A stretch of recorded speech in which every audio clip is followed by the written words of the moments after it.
Véritable success story de la radio Espace Guinée, les Grandes Gueules, détentrices des meilleurs scores radio en Guinée, de la meilleure émission talk show, a donné le créneau horaire du départ au bureau et du retour à la maison, récoltant depuis des années consécutives le titre d'émission la plus écoutée en Guinée, toutes catégories confondues.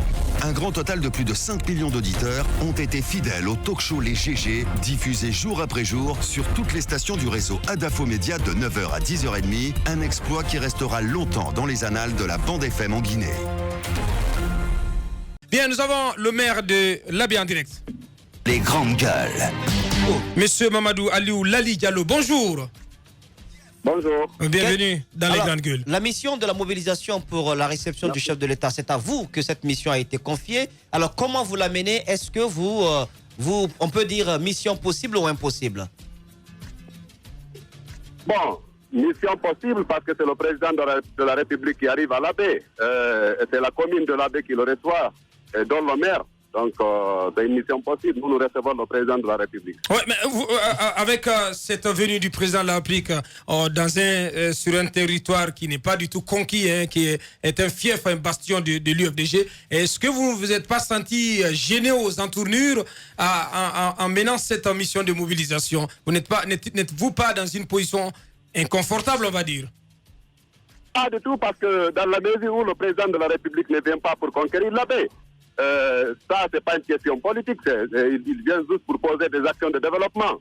Donc, les citoyens de Labé reçoivent le président de la République, ils ne reçoivent pas un président qui vient pour conquérir Labé, un patient d'un parti politique. Oui, mais on sait bien que c'est pas un travail facile, là. D'autant que les populations de Labé, dans leur écrasante majorité, sont plutôt favorables à l'UFDG. Oui, les gens de Labé sont favorables. Labé, c'est le bastion de l'UFDG. Ça, c'est une réalité. Mais Labé aussi, c'est des citoyens civilisés, c'est des gens qui ont l'habitude de recevoir des hautes personnalités. Vous n'êtes pas sans savoir que Labé a reçu le président cubain, le président Giscard d'Estaing de la France. Labé, c'est une ville d'hospitalité par excellence. Donc ça, ce n'est pas un problème, moi, je pense. Et c'est, comme vous l'avez dit, la commune qui pilote la commission d'organisation, quand on a été informé, nous avons reçu un courrier, on nous a dit que le chef de l'État vient dans la commune de Labé pour lancer des travaux de bitumage, de voiries de Labé. Alors, bien. Il est de notre devoir, parce que c'est ça notre rôle, c'est d'œuvrer pour le bien-être de nos citoyens. Voilà, parce que nous ne sommes pas là en tant que maire d'un parti politique. Justement, mais quand même, au-delà du conseil communal, monsieur le maire, est-ce que votre parti politique n'a pas eu parfois l'intention de vous demander de faire le contraire, c'est-à-dire jouer à la démobilisation, comme le député s'est exprimé tout à l'heure en faisant croire, bien évidemment, puisque les promesses ne sont pas respectées, et qu'il était contre? Écoutez, moi je pense qu'il ne faudrait pas qu'il y ait l'amalgame à ce niveau. La commune, l'autorité communale, c'est l'autorité communale. Le parti politique, c'est le parti politique. Moi, je n'ai reçu aucune pression, aucune influence de la part de qui que ce soit. Je mène mes activités, je joue mon rôle de maire de Labé, c'est tout. Je n'ai aucune pression, je suis libre dans ma tête, je n'ai aucune pression. C'est ce qui fait que je suis sur la route du camp pour recevoir le président de la République. Donc, je n'ai aucune pression. Bien. Aidez-nous à mettre fin à la polémique. Ou à la confusion. À la confusion qui veut que le député Cellou Diallo dise qu'il dise qu'il n'est pas reçu d'invitation et donc ne serait pas de la fête, et qui du coup est contredit par le préfet de la même localité, qui dit que tout le monde a été convié à l'accueil du président de la République par les médias, dans un communiqué qui a été diffusé dans les différents médias sur place. Dites-nous réellement ce qui s'est passé. Est-ce que c'est comme ça que ça s'est passé? Est-ce que tout le monde a été convié par voie de presse, ce qui est tout à fait normal, notamment le député Baldé? Roby, je pense que tu vas me priver de la réponse à cette question, parce que je viens juste d'arriver au camp et je ne peux plus continuer à échanger avec vous. Je suis désolé, je voudrais vraiment qu'on se quitte en ce moment-là, tout en vraiment... Bien, mais oui ou non, le député a été invité? Donc ça, je suis avec le député. Quand le député dit qu'il n'a pas été invité, moi, c'est ma tutelle qui m'a transmis l'information que le président arrive. Donc moi, je crois qu'à ce niveau, ce n'est pas un problème. ce n'est pas un problème. Donc, mais quand même, je crois que vous pouvez... C'est une réponse un peu ambiguë. Il ne tranche pas totalement dans le vif. Merci à vous tout de même, monsieur Mamadou Aliou Lali Diallo, le nouveau maire de la commune urbaine de Labé. Il était un de nos invités ce matin par téléphone. On va tout à l'heure boucler la boucle avec le ministre Mouktar Diallo. On a suivi ce maire. Alors, il y a une série de choses qui sortent de toutes ces communications que l'on a entendues. La première, c'est ce message qui est adressé directement au président de la République pour qu'il fasse désormais attention à ces nombreuses promesses. C'est vrai qu'en politique, il faut promettre. C'est même une sorte d'ADN du politicien. Il doit promettre, mais encore une fois, ce que la population attend en retour, c'est que les promesses soient tenues comme on le voit un peu partout dans les démocraties les plus sérieuses. Ça, c'est donc la première chose que je relève. La deuxième chose, c'est cette hostilité née des promesses non tenues. On va probablement dire que c'est né des promesses non tenues, mais au-delà de cela, je pense qu'il y a, je reviens encore avec le terme, cette intolérance politique dès le départ. Je pense qu'aujourd'hui, même nos politiciens les plus avertis ont un problème à scinder ce que l'on appelle adversité politique, à inimitié politique. Je pense qu'il y a tout un amalgame là-dessus et il faille naturellement le relever. Je veux terminer avec cette phrase. Le président de la République est le président de la République de Guinée. Il peut poser les pieds où il veut. Si c'est pas dans ma chambre, si c'est en dehors, le président de la République a le droit d'y aller. En retournant du côté de l'Abbé, nous avons en direct M. Mouktar Diallo. Il est le ministre de la Jeunesse et de l'Emploi des Jeunes. Les grandes gueules. Roby. Monsieur le ministre, sale quart d'heure pour bonjour vous. D'abord. Bonjour, on va vous dire bonjour. On est un peu pressé de savoir ce qui s'est réellement passé. Sale quart d'heure pour vous à la sortie de la radio Beta FM. Beaucoup d'interprétations GPP, beaucoup d'interprétations de ce qui s'est passé là-bas. On a envie d'avoir votre version des faits. Que s'est-il passé hier à votre sortie des studios de GPP? Bonjour à vous, bonjour à tous vos auditeurs. C'est vrai, hier, j'étais à l'Abbé dans le cadre des préparatifs pour l'arrivée du président de la République à l'Abbé Pita et Dalaba. Donc, j'étais à l'Abbé après avoir fait des réunions avec des leaders de jeunesse. J'étais dans une émission HPP FM. Effectivement, je dis des choses qui n'ont pas plu malheureusement à des extrémistes de l'UFDG qui se sont mobilisés pour m'attaquer à ma sortie de l'émission. Effectivement, j'ai eu à faire une démonstration simple, précise, claire et irréfutable des acquis du régime actuel dans tous les domaines. Dans le domaine de la démocratie, je dis qu'aujourd'hui, si le parti au pouvoir se dispute avec l'opposition pour contrôler des mairies, j'ai cité le cas de Dixine, où d'ailleurs l'opposition a remporté. J'ai cité le tiraillement actuel au niveau de Matoto. Je dis que c'est une preuve d'une avancée démocratique. J'ai rappelé un passé récent, j'ai dit au temps du régime de l'ancien Conté, le président restait dans son palais et décidait des communes qu'il devait contrôler. Et ce sont les communes de l'État, à l'époque, notamment l'actuel président de l'UFDG, M. Alain Diallo, qui était le parrain du PUP au Fouta.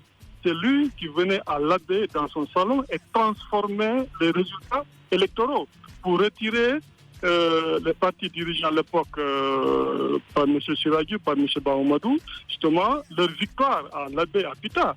Ça, ce sont des faits qui sont connus de tout le monde. Donc, j'ai rappelé cela. Les membres de l'UFDG, en fait, pas tous les membres de l'UFDG, mais les extrémistes de l'UFDG n'ont pas aimé que je vante le mérite du pouvoir actuel, n'est-ce pas, que je parle des avancées du pouvoir actuel, des acquis du régime actuel. et que, justement, je rappelle le passé sulfureux de leurs leaders. Ils se sont mobilisés pour m'attaquer, donc c'est tout. Il n'y a rien autre que ça. Bien. Oui, on a compris le récit. Mais après, on a aussi lu dans la presse que vous avez, en tout cas, vos proches ont très vite fait d'accuser le député uninominal de l'Abbé, M. Cellou Baldé, d'avoir commandité cette attaque contre vous. Est-ce que c'était un mouvement spontané de colère ou bien c'était un mouvement préparé? Il y a des mains derrière qui ont tiré les ficelles. Écoutez, moi, je n'ai pas donné de nom, mais certains responsables qui ont eu des informations, n'est-ce pas, sur la mobilisation qui a été faite. Et même nos responsables de l'AB qui sont à l'AB nous ont dit, selon des sources sûres, qu'il y a certains, il y a des responsables de l'UFDG qui d'ailleurs actuellement sont très actifs et dans la communication, dans les médias et sur le terrain pour saboter l'accueil du président. Et donc, selon eux, bien sûr, il y a eu cette organisation d'une mobilisation, mais on se rappelle que ce n'est pas la première fois aussi. Rappelez-vous de Bakayoko, qui était dans la même radio, et à la sortie, il a été aussi attaqué, son véhicule incendié. Donc c'est une habitude, n'est-ce pas, de quelques responsables extrémistes de l'UFDG qui sont à l'AB. Mais cela ne nous décourage pas. On ne peut pas nous empêcher de dire la vérité sur aucune portion du territoire national. On dira la vérité à l'AB, on dira la vérité partout, parce que nous n'insultons personne. Nous n'accusons personne, nous ne faisons que dire la vérité et ça, personne ne peut vous en empêcher. Bien. Absolument. Bien. Allez-y. Alors, oui, on peut bien admettre, on peut bien s'imaginer que l'attaque manquée ait pu être commanditée. Mais par le même moment, monsieur le ministre, vous savez qu'il est possible à des militants justement de vouloir réagir de manière assez spontanée. Et est-ce que ce n'est pas le cas pour ceux qui arrivaient? Parce que je me rappelle encore du cas Bakayoko que vous avez évoqué. Rien n'atteste qu'il y avait derrière la main des responsables de l'UFDG. Écoutez, je veux dire, tout est possible. Moi, je n'exclus rien. Mais j'ai fait le constat, justement, d'une tentative d'agression de ma personne, des hostilités exprimées à mon endroit et à l'endroit du pouvoir actuel.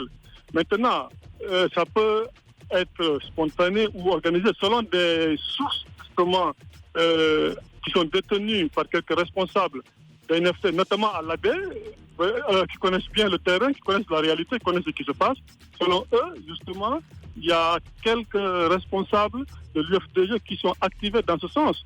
Et c'est pour cela, justement, que cette thèse-là a été exprimée. Mais que ce soit organisé ou pas, c'est parce que, justement, il y a cette volonté manifeste au niveau de l'UFDG. Et aujourd'hui, même en dehors de l'UFDG, même en dehors de l'AB, partout aujourd'hui, y compris à Conakry, mais il y a même des journalistes aujourd'hui qui sont cibles d'attaques de toutes sortes, simplement du fait qu'ils ont émis des avis, des idées non partagées par les responsables. Vous faites référence au journaliste Daminata.com. Écoutez, ce n'est pas un seul cas. Il y a 5 cas complicité. Et cela est inacceptable. On ne peut pas terroriser les gens. On ne peut pas enfermer les gens dans le fondamentalisme, dans l'extrémisme, n'est-ce pas, pour dire, écoutez, qu'on ne peut pas faire l'objet, justement, d'analyse et de critiques. Et ceux-là, ils ne sont même pas encore au pouvoir. Ils sont même au niveau de l'opposition actuellement. Et ils sont hostiles, ils sont allergiques à toute contradiction. Mais c'est quoi cette histoire? Bien. Mais ça ne peut pas. Aujourd'hui, le président Fakonde, mais il a insulté tous les jours. Et moi-même, il y a des responsables de l'OPG qui m'attaquent, mais on n'en fait pas un problème. Mais pourquoi eux, dès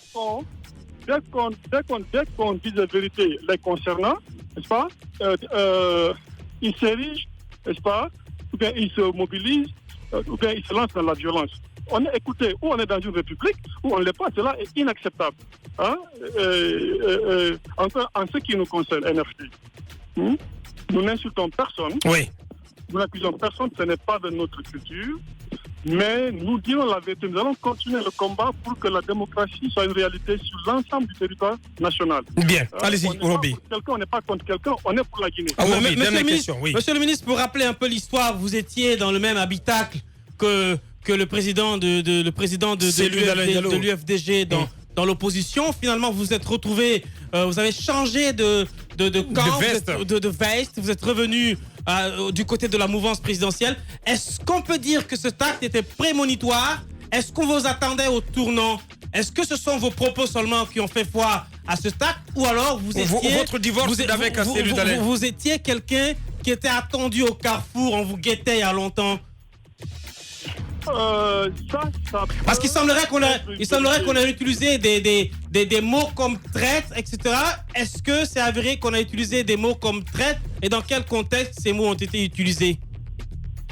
J'ai constaté que j'ai été insulté, j'ai été agressé hier à la baie. Maintenant, c'est vrai, il y a certains responsables de l'UFDG qui ne me pardonnent pas, n'est-ce pas? Et surtout, on regarde des actes, des résultats que nous sommes en train de faire, qui nous donnent de la visibilité et qui nous permettent de mieux contribuer, n'est-ce pas, à donner des résultats au président Alpha Condé que nous accompagnons dans l'intérêt de la Guinée.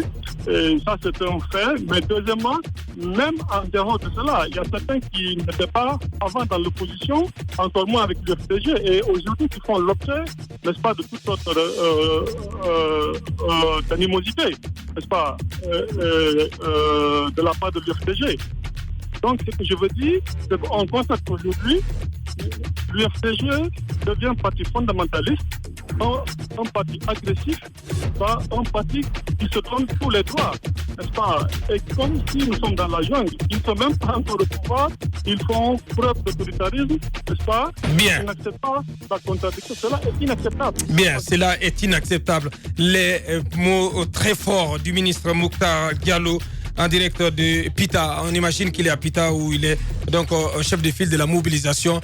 Oui, on a compris quel appel à la mobilisation. Oui, lui, il est du côté de Pita, le ministre Mokhtar. Merci d'avoir répondu à nos questions, monsieur le ministre, et bon séjour dans la région foutanienne. Ça n'est terminé pour ce numéro. Merci à tous les quatre, Moussa Moïse, Tamba et Roby, qui partent déjà en congé. Oui, nous serons là demain pour l'ADER du premier, on va dire, du premier pan de la saison. Parce que c'est une saison à 3 pans. Le premier pan, donc, qui s'achève demain. Merci à tous les animateurs. Merci. Une pensée au grand Turbo qui a pris un peu plus tôt ses congés. Le moteur un peu détraqué, on va le dire comme ça. Merci à toute l'équipe de réalisation. Ibrahim Prince Diallo, le doigté magique, Mamoudou Kondé, le colosse du côté de la télé, notre équipe d'ingénieurs de son pilotée par Nalaï Sidibé. Merci aussi à Nalaï Abdoulaye, plutôt Awal et Abdoulaye, qui ont piloté les caméras. Demain, on se retrouve pour l'ADER. Au revoir, portez-vous bien.